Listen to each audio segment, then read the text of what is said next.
நேயர்கள் அனைவருக்கும் வணக்கம். வெண்முரசு காண்டீபம் அத்தியாயம் 44. சௌராஷ்டிர அரைப்பாலை நிலத்திற்கு வணிகக் குழுக்கள் அரிதாகவே சென்றன. அவர்கள் உடுப்பதற்கு மட்டுமே விளைகிறார்கள், உண்பதற்கு மட்டுமே விளைய வைக்கிறார்கள், பூண்பதற்கு விளைவதில்லை என்றார் பாலை வணிகராகிய சப்தமர். அவரது 12 பொதி வண்டிகளுடன் வழிகாவலன் என அர்ஜுனனும் சென்றான். நீண்ட குழலை காட்டுக்கொடியால் கட்டி தோளில் புரளவிட்டு நுனி முடிச்சிட்ட தாடியை நீவியபடி அவர் பேசுவதை கேட்டு நடந்தான். அவன் தோளில் மூங்கில் வில்லும் நாணல் அம்புகள் குவிந்த அம்பரா தூணியும் இருந்தன. அங்கு அவர்கள் விரும்பும் பொருள் என்ன என்றான் அர்ஜுனன். வீரரே, எங்கும் மக்கள் விரும்புவது பட்டும் படைக்கலங்களும் பொன்னும் மணியுமே. சில ஊர்களில் மர உரி, சில ஊர்களில் மெழுகு, சில ஊர்களில் அரக்கு, சில ஊர்களில் வண்ணங்கள், சில ஊர்களில் மரப்பொருட்கள் என தேவைகளும் விளைவுகளும் வெவ்வேறு. இவை எதுவும் இங்குள்ள மக்களால் விரும்பப்படுவதில்லை. இவர்கள் நறுமணப் பொருட்களையே விளைகிறார்கள். கோரோசனை, கஸ்தூரி, புனுகு, ஜவ்வாது, குங்கிலியம், சந்தனம் என நறுமணங்கள் அனைத்தும் இங்கு ஆண்டிற்கு 3 முறை கொண்டு வரப்படுகின்றன என்றார் சப்தமர். அர்ஜுனன் வியந்து, பெருநகரங்களுக்கு மட்டுமே நறுமணப் பொருட்கள் வணிகர்களால் கொண்டு செல்லப்படும் என்று கேட்டிருக்கிறேன் என்றான். ஆம், உண்டு நிறைந்து உவகை அமைந்த பின் அழகை விழையும் செல்வர்களும் அரசர்களுக்கும் உரியவை நறுமணப் பொருட்கள். மணிமகுடம் என மாளிகைகளை சூடிய நகரங்களுக்கு அன்றி அவை தேவைப்படாது என்பார்கள். சௌராஷ்டிரம் அதற்கு விலக்கு. எங்கு வானுயர்ந்த மாளிகைகள் இல்லை, செல்வக்குவை கறந்த கோட்டைகள் ஏதுமில்லை. எளிய மக்கள் என்றார் சப்தமர். அர்ஜுனன் சில கணங்கள் எண்ணிவிட்டு, இங்கு இவர்களின் வாழ்க்கைக்கு இது தேவையாகிறதா என்றான். ஆம், இங்குள்ளவர் அனைவரும் அருக நெறி கொண்டவர்கள். பல்லாயிரம் வழிபாட்டிடங்கள் இங்குள்ளன. அவற்றில் எல்லாம் இரவும் பகலும் என நறுமணம் புகைக்கப்படுகிறது, தெளிக்கப்படுகிறது என்று சப்தமர் சொன்னார். பருப்பொருட்களில் நுண்வடிவாக நறுமணம் உறைவது போல் இப்புடவையில் அர்கர்களின் பெருங்கருணை நிறைந்துள்ளது என்கிறார்கள். ஆகவே அவர்களுக்கு நறுமணம் என்பது இறையாற்றலின் உடல் அறியும் ஒரே வெளிப்பாடாகும். பிற எவையும் இவர்களுக்கு தேவையில்லையா என்ன என்றான் அர்ஜுனன். சப்தமர் சொன்னார். வீரரே, இப்பாரத வருஷத்தின் ஒவ்வொரு பகுதியும் தனித்து வான் சூழ்ந்து கிடக்கிறது. வணிகப்பாதையின் தொப்புள் கொடியால் அவை பாரத வருஷமாக இணைக்கப்படுகின்றன. அதன் ஊடாக வரும் பொருட்களை கொண்டு கனவுகளை நெய்து பாரத வருஷத்தை அறிகின்றன குமுகங்கள். கலிங்கம் பட்டாகவும், தமிழ்நிலம் முத்தாகவும், திருவிடம் மணியாகவும், வேசரம் சந்தனமாகவும், மாளவும் செம்பாகவும், வங்கம் மீனாகவும், கூர்ஜரம் உப்பாகவும் ஒவ்வொரு ஊருக்குள்ளும் நுழைகின்றன. உண்டும் உடுத்தும் சூடியும் நோக்கியும் அதை மானுடர் அறிகிறார்கள். சௌராஷ்டிரர்கள் பாரத வருஷத்தை மூக்கு அறியும் பெருவெளி என அடைகிறார்கள். அர்ஜுனன் புன்னகைத்து, விந்தை என்றான். இவர்கள் உண்பதற்கும் வேட்டைக்கும் விளைவதில்லையா? சுவை மாறுபாடுகள் இவர்களுக்கு இல்லையா? களம்பல இவர்கள் முன் விரிவதில்லையா என்றான். ஆம், நீங்கள் கூறுவது உண்மை. எங்கும் வணிகர்கள் பொன் கொள்வது மாறுபட்ட நாச்சுவையை விற்றே. நெஞ்சம் கொள்ளும் அச்சத்தை தூண்டியே அதைவிட பெரும் பொருள் கொள்கிறார்கள். அறியாதவற்றின் மேல் உள்ளம் கொள்ளும் ஆர்வத்தை வளர்த்து மேலும் பொருள் கொள்கிறார்கள். சௌராஷ்டிரத்தின் மக்கள் இம்மூன்றையும் வென்றவர்கள் என்றார் சப்தமர். அர்ஜுனன் பெருவிந்தை என்றான். ஏனென்றால் இங்கு தொல்நெறியாகிய அருகம் வேரூன்றி உள்ளது. அந்நெறி பயிற்றுவித்த ஐம்புலன் அடக்கமும் அச்சத்தை கடத்தலும் அறிவில் அமைதலும் இம்மக்கள் அனைவரிலும் நிலை கொண்டுள்ளன என்றார் சப்தமர். அருக நெறி பற்றி வணிகர் வழியாக அறிந்துள்ளேன் என்றான் அர்ஜுனன். அறியாத தொல்காலத்தில் ரிஷபர் என்னும் முதற்றாதையால் அமைக்கப்பட்ட நெறி அது. அனல் பட்டு அனல் எழுவது போல் அவர்கள் அழியா தொடர்ச்சியாக உள்ளனர். ரிஷபர், அஜிதர், சம்பவர், அபிநந்தனர், சுமதிநாதர் என்னும் 5வரையும் இன்று ஆலயங்களில் அமைத்து வழிபடுகிறார்கள். பத்மபிரபர், சுபார்சர், சந்திரபிரபர், புஷ்பதத்தர், சீதாலர், ஸ்ரயோனசர், வசுபூஜ்யர், விமலர், அனந்தர், தர்மர், சாந்திநாதர், குந்துநாதர், அரநாதர், மல்லிநாதர், முனிசுவிரதர், நமிநாதர் என அவர்களின் நிறை ஒன்று உருவாகியுள்ளது. அறியாத நிலங்களில் எல்லாம் அருகர்கள் எழுந்து கொண்டிருக்கிறார்கள். சாலையோரத்தில் அருகநெறியினர் அமைத்திருந்த விடுதி ஒன்றில் அவர்கள் பொதி அவிழ்த்துவிட்டு தங்கினர். உணவும் நீரும் அங்கு விலையில்லாமல் அளிக்கப்பட்டன. விலங்குகள் கால் மடித்து படுத்து அரை விழி மூடி அசை போட்டு இளைப்பாரின. நடை நலிந்த வணிகர் திறந்த மென்மணல் வெளியில் மெல்லிய ஆடையை முகம் மீது மூடியபடி படுத்து துயிலத் தொடங்கினர். அந்த மெல்லாடை மேல் பாலை நிலக்காற்று மணலை அள்ளி தூவி கொண்டிருந்தது. மூச்சில் இழுபட்டு குழிந்து எழுந்து கொண்டிருந்தன துணிகள். அர்ஜுனன் துயில் அமையாமல் அமர்ந்து வானை நோக்கி கொண்டிருந்தான். பாலைவனத்து மக்கள் விழிகள் என்று பொருள்படும் சொல்லால் வானத்தை குறிப்பிடுவார்கள் என்று அவன் கேட்டிருந்தான். மேற்கே அந்தி செம்மை 2 முகிற்குவைகள் எடை கொண்டு இருள பல்லாயிரம் சிற்றலைகள் என படிந்த செம்மணல் வெளி உயிர் கொண்டு அசையும் மென் தசை பரப்பாக மாறி பின் விழிகளில் மட்டுமே அலைகளை எஞ்சவிட்டு மறைய இரவு சூழ்ந்து கொண்ட போது வானில் ஒவ்வொன்றாக எழுந்து வந்த விழிப்பெருக்கை அவன் கண்டான். சில கணங்களில் ஒளிரும் வைரங்களை பரப்பிய மணல் வெளியென மாறியது வானம். அத்தனை அருகில் விண்மீன்கள் இறங்கி வருமென அவன் எண்ணவில்லை. அப்பால் தெரிந்த சிறு குன்றின் மேல் ஏறி நின்றால் அவற்றை கைவீசி அள்ளி மடிச்சீலைக்குள் கட்டிக்கொள்ளலாம் என்று தோன்றியது. கரும்பட்டு பரப்பிலிருந்து ஏற்கனவும் உதிர்ந்து விழுபவை போல அவை நின்று நின்று அதிர்ந்தன. முழங்காலை கட்டியபடி அமர்ந்து அவன் நோக்கி கொண்டிருந்தான். வேறெங்கும் அத்தனை பெரிய விண்மீன்களை அத்தனை அண்மையில் காண நேர்ந்ததில்லை என்று நினைத்தான். விண்மீன்களுக்கு மிக அருகே வாழ்பவர்கள் என எண்ணியதும் அவ்வெண்ணத்தை உணர்ந்து மெல்ல அசைந்து அமர்ந்தான். அவன் அசைவால் அவ்வெண்ணத்தை அறிந்தது போல சப்தமர் மெல்ல புரண்டு படுத்து மேலே நோக்கி விழிகள் என்றார். இங்குள்ள தொல்குடிகள் அவை மூதாதையர் நோக்குகள் என எண்ணுகின்றனர். உறங்கும் போது உளம் கனிந்த அன்னையரும் தந்தையரும் விண்ணிலிருந்து தங்களை நோக்கி காவல் இருப்பதாக நம்புகின்றனர். இங்கு வாழும் குடிகள் படைக்கலம் எடுப்பதில்லை. எனவே நிசஸ்திர மண்டலம் என்று இது அழைக்கப்படுகிறது. செந்நிற அலைமண் விரிந்த இந்நிலத்தின் 8 மலைகளால் சூழப்பட்ட எல்லைக்குள் எதன் பொருட்டேனும் படைக்கலம் தொட்டு எழுபவன் இக்குடிகளால் முற்றிலும் விலக்கப்படுவான். அவனை அழைத்து சென்று இங்குள்ள பவனாசினி என்னும் 5 சுனைகளில் நீராடச் செய்து தலையை மொட்டையாக்கி புறந்தள்ளப்பட்டவனின் அடையாளமாகிய எதிர்த்திசை ஸ்வஸ்திகத்தை அவன் நெற்றியில் பச்சை குத்தி எல்லை கடத்தி விட்டு விடுவார்கள். பிறகு ஒருபோதும் அவன் இந்நிலத்திற்குள் நுழைய முடியாது என்றார் சப்தமர். எனவே சொல் புழங்கும் காலம் முதல் இங்கு எவரும் படைக்கலம் ஏந்தியதில்லை.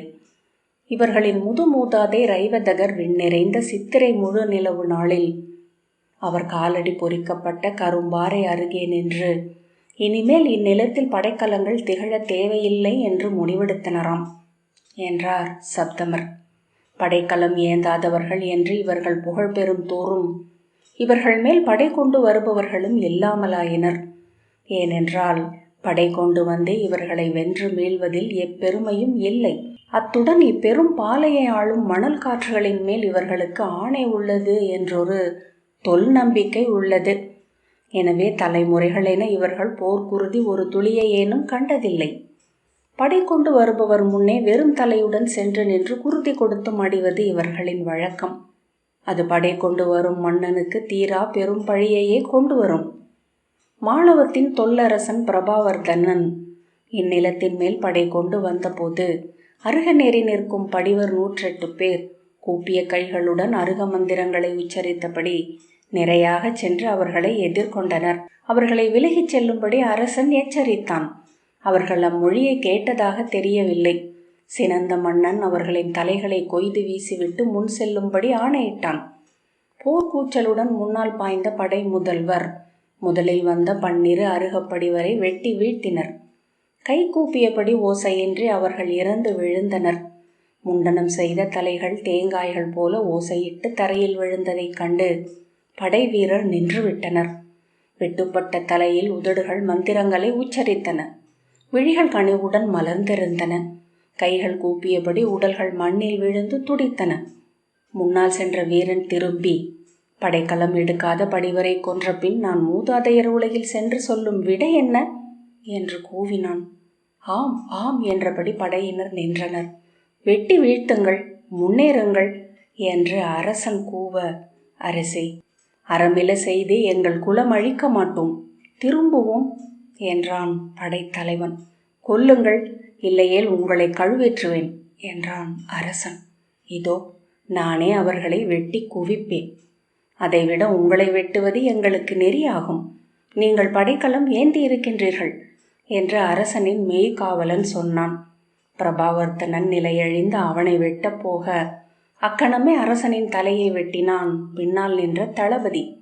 திகைப்புடன் அரசன் சரிந்து புறவியிலிருந்து கீழே விழுந்தான்.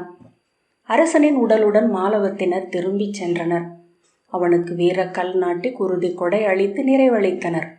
அப்போது குல பாடகரில் எழுந்த மூதாதையர், செல்லுமிடம் தெரியாத கால்கள் கொண்டவன் குலமழிக்கும் நச்சு விதை, அவனை கொன்றது நாங்களே, அவ்வாளில் அன்று நாங்கள் எழுந்தருளியிருந்தோம் என்றனர். ஆனால் அருகநெறியினரை கொன்றமையால் 12 ஆண்டு காலம் மாளவத்தில் மழை பெய்யாது என்றனர் நிமித்திகர். அதற்கேற்ப ஈராண்டு மழை பொய்த்தது.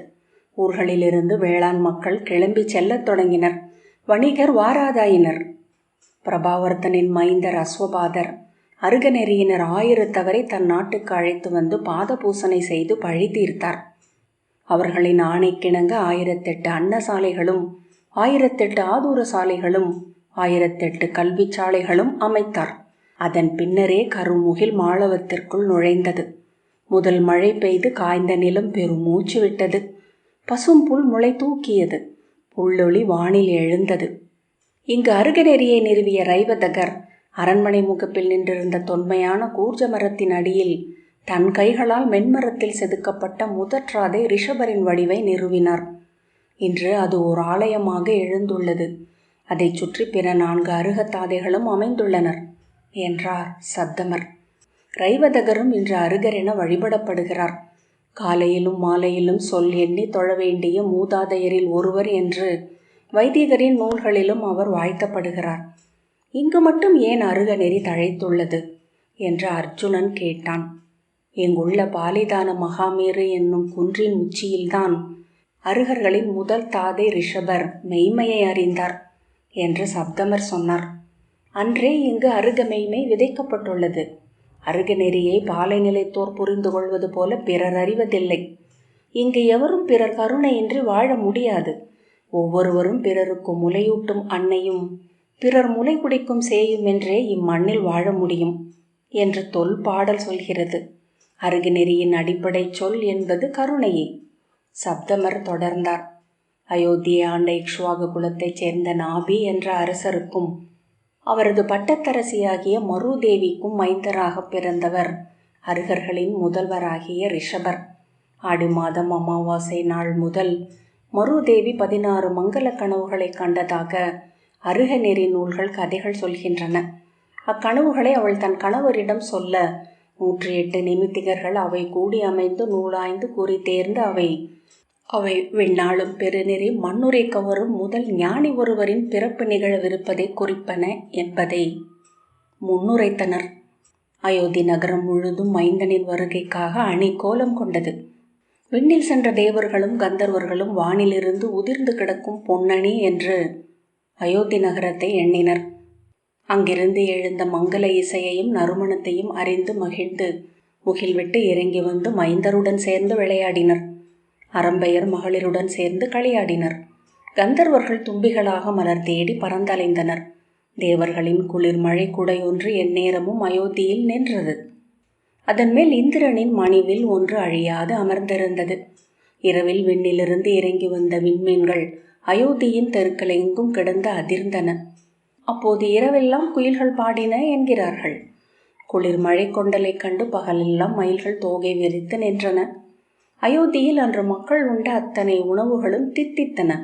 காற்று தொட்ட அனைத்து பொருட்களும் இசை எழுப்பின. அடுமனை புகை கூட குங்கிலியமென மணத்தது. பகலெங்கும் சிரித்து களித்தலைந்த மக்கள் இரவில் துயில்கையில் மேலும் உவகை கொண்டு முகம் மலர்ந்து கிடந்தனர். சித்திரை 9வது வளர்பிறையில் மருதேவியின் மணிவயிறு திறந்து பிறந்தார் ரிஷபர். 3 முழம் நீளம் இருந்த பெரிய குழந்தையைக் கண்டு வயற்றாட்டிகள் கை கூப்பி வாழ்த்தினர். வெண்காளை ஒன்று அன்று காலை அரண்மனை முகப்பில் வந்து நின்றதாக மூதன்னையர் உரைத்தனர். ஆகவே அவருக்கு ரிஷபதேவர் என்று பெயரிட்டனர். நிகரற்ற தோல் வலிமையும் மறு சொல்லற்ற அறிவும் சொல் கடந்து செல்லும் சித்தமும் கொண்டிருந்தார் காளையர். 7 வயதில் அந்நகரின் மாந்தர் அனைவரும் அண்ணாந்து நோக்கி பேசும் உயரம் கொண்டிருந்தார். துதிக்கை போன்ற பெருங்கைகள் முழந்தாள் தோய விரி நெஞ்சும் சிறு வயிறும் உருண்ட தொடைகளும் என அவர் நின்றிருந்த போது மானுட உடல் கொள்ளும் முழுமை அது என்று கண்டனர் நிமித்திகர். இளமை அமைந்ததும் சுனந்தை சுமங்கலை என்னும் இரு இளவரசிகளை மணந்தார். சுமங்கலை பரதன் என்னும் மைந்தனையும் பிராமி என்னும் மகளையும் ஈன்றாள். சுனந்தை பாகுபலி என்னும் மைந்தனை பெற்றாள். இனிய இல்லறத்தால் 100 மைந்தரை பெற்றார். செல்வமும் புகழும் வெற்றியும் அடைந்து நிகரிலா வெண்குடை ஒளியுடன் அயோத்தி நகரை ஆண்டார். பாரத வருஷத்தில் அத்தனை நாடுகளும் அயோத்திக்கு கடலுக்கு மலைகள் நதிகளை அளிப்பது போல் கனிந்து கப்பம் கொடுத்தன. அந்நகரின் கருவூலங்கள் குறைவறியாதவை என்பதனால் அவற்றை ஒருபோதும் காவலிட்டு பூட்டி வைக்கவில்லை என்கின்றன பாடல்கள். விண்முகில்களை கை சுட்டி அழைத்து நிறுத்தி மழை பெய்ய வைக்கும் தவத்திறன் கொண்டிருந்தார் ரிஷபர். கிழக்கெழுந்து மேற்கில் அமையும் சூரியனின் கதிர்களை அவர் தன் சொல்லால் நிறுத்த முடிந்தது. துயரென்று ஒன்று அவர் அறிந்திருக்கவில்லை. தந்தையின் கைப்பற்றி செல்லும் மைந்தரின் களியாட்டு ஒவ்வொரு குடிமக்களிலும் நிகழ்ந்தது. அயோத்தி நகரில் முதற் புலரியில் கூவி எழும் கரிச்சான் அவர் பெயரை பாடியது.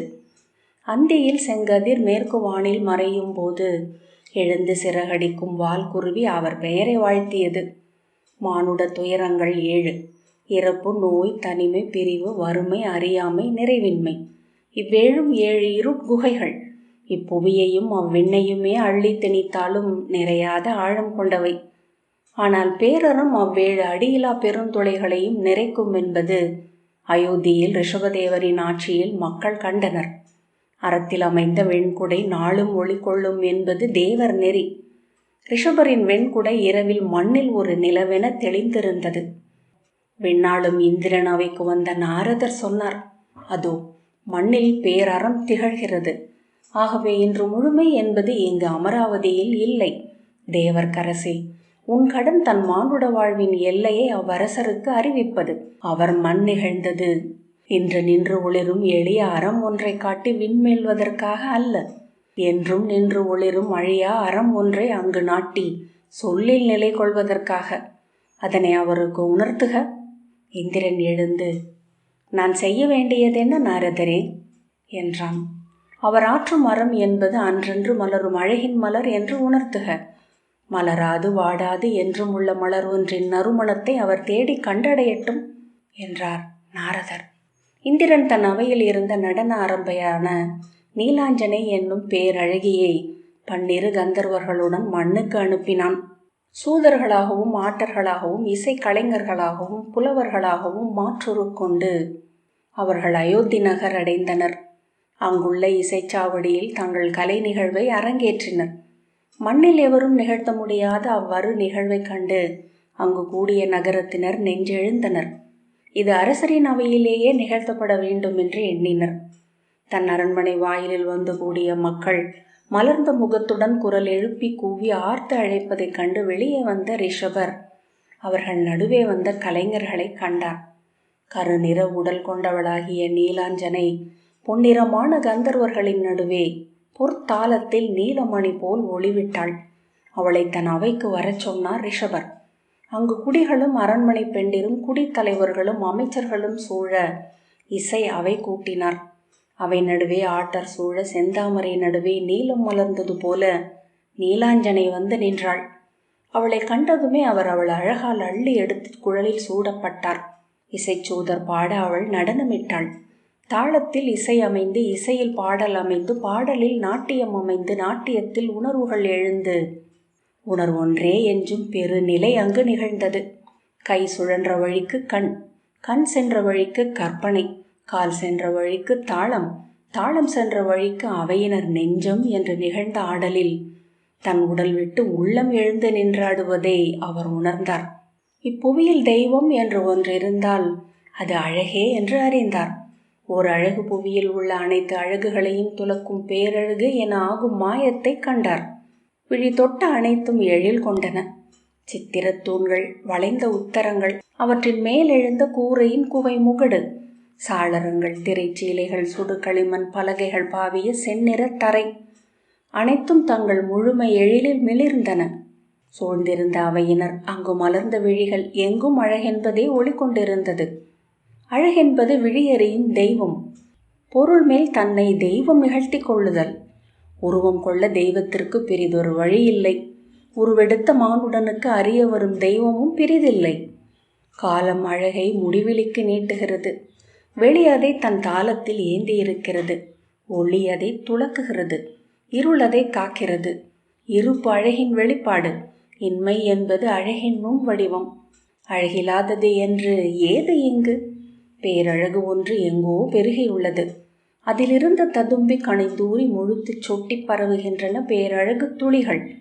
புடவி என்னும் அழகு கோலம் எந்த முற்றத்தில் வரையப்பட்டுள்ளது?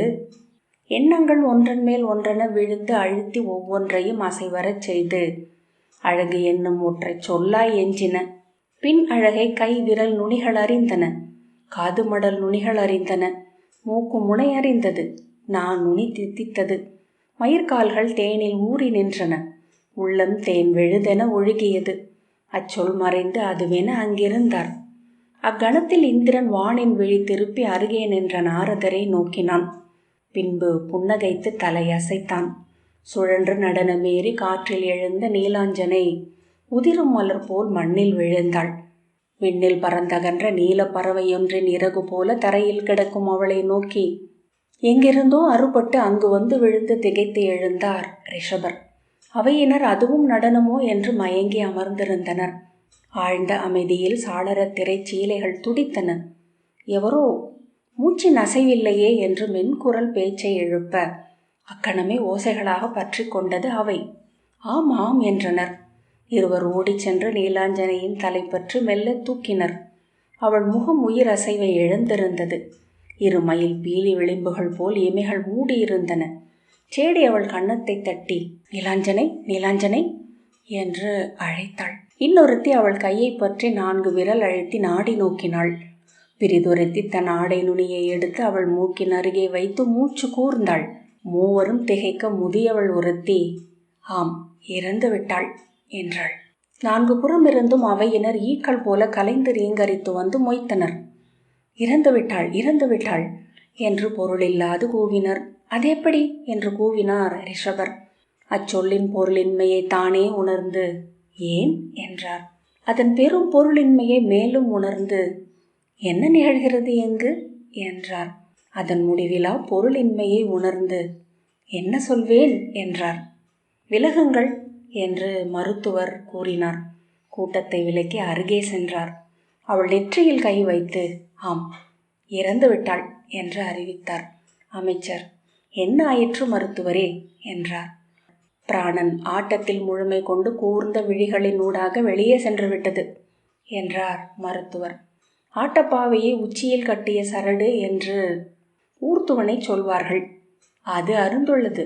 ஆகவேதான் அவள் அக்கணமே விழுந்தாள். அவள் இங்கில்லை.